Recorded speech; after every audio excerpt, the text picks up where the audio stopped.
Le Togo est un pays polyglotte. On y parle plus de 42 langues ethniques, en plus du français. Parmi elles, l'évé et le kabylie sont les plus populaires.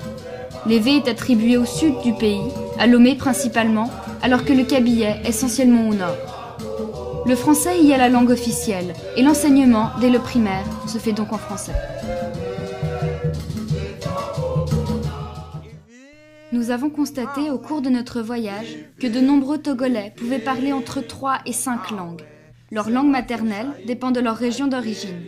Par la suite, ils apprennent différentes autres langues en fonction de la région où ils travaillent et habitent, et en plus du français, acquis à l'école. Il est donc légitime de se demander si l'enseignement en français, langue du colonisateur, est réellement adapté aux élèves, puisqu'elle n'est pas leur langue maternelle. Pour répondre à cette question, nous nous sommes dirigés vers un professeur d'éducation primaire enseignant à Palimé, ville dans laquelle l'évé est fortement répandu. Est-ce que ça serait plus facile d'enseigner l'évé finalement que le français? Oui, ce serait facile. Mais le problème est qu'on n'a pas appris à écrire l'évé ni à lire. Donc il faut que les enseignants eux-mêmes soient recyclés en français, ou en évé, à lire l'évé et à écrire l'évé. Sinon, ils ne peuvent pas transmettre ça aux enfants. Mais tout comme l'évé, les autres langues ethniques ne peuvent être écrites que phonétiquement. On ne peut donc pas enseigner l'écrit. Mais que provoque l'enseignement en français sur la réussite d'un élève? Nous sommes allés poser la question à une directrice d'école primaire à Lomé. Donc, les enfants ont des difficultés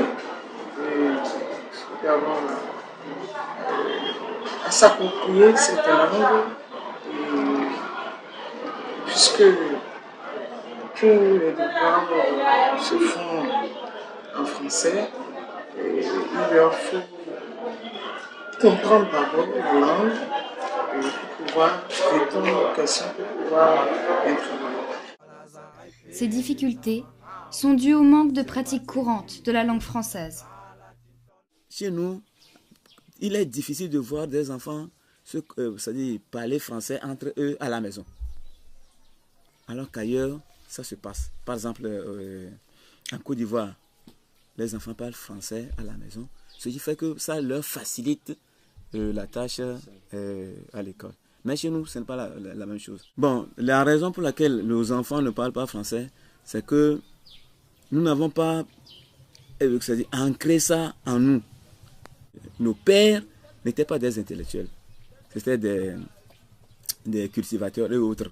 Donc à la maison, on a pris l'habitude de parler le vernaculaire. Les communications quotidiennes en vernaculaire, c'est-à-dire en langue locale, ralentissent effectivement l'apprentissage du français et influencent la réussite scolaire de l'élève. Cependant, le français reste la seule langue possible pour l'enseignement qui nécessite l'écriture. Elle reste la langue d'Union togolaise.